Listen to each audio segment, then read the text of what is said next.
नमस्कार, मैं बीना और आप देख रहे हैं बिहार टॉक।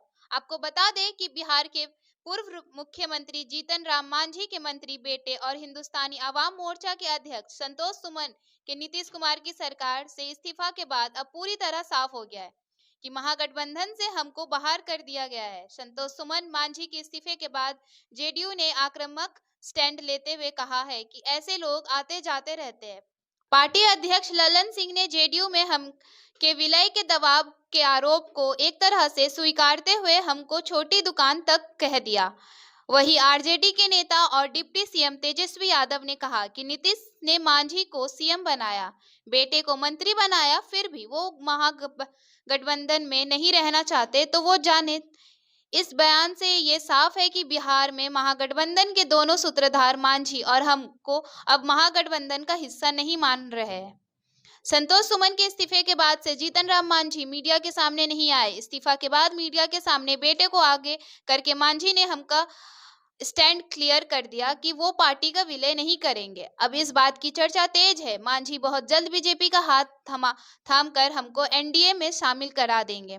लेकिन इससे भी ज्यादा चर्चा इस बात की है कि बीजेपी ने ऐसा क्या डील मांझी को ऑफर कर दी कि जो उनको महागठबंधन में रहकर नहीं मिल सकता था।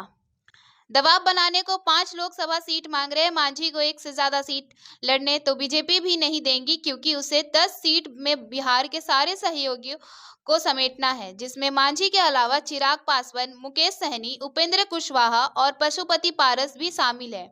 1 सीट महागठबंधन में मांझी को आसानी से मिल जाता है, इसलिए मांझी के बेटे को इस्तीफा बीजेपी के साथ 1 सीट से बड़ी डील की ओर इशारा कर रही है। पटना के राजनीतिक गलियारों में जबरदस्त चर्चा है कि 76 साल के हो चुके जीतन राम मांझी को बीजेपी की तरफ से राज्यपाल बनाने का आश्वासन मिला है। इस बात की पुष्टि कोई कर नहीं सकता, लेकिन अगले साल 80वां जन्मदिन मनाने जा रहे हैं मांझी अब सक्रिय राजनीति से रिटायर होने के लिए शानदार प्लान खोज रहे। गवर्नर बनने का काम महागठबंधन के साथ रहकर हो नहीं सकता था।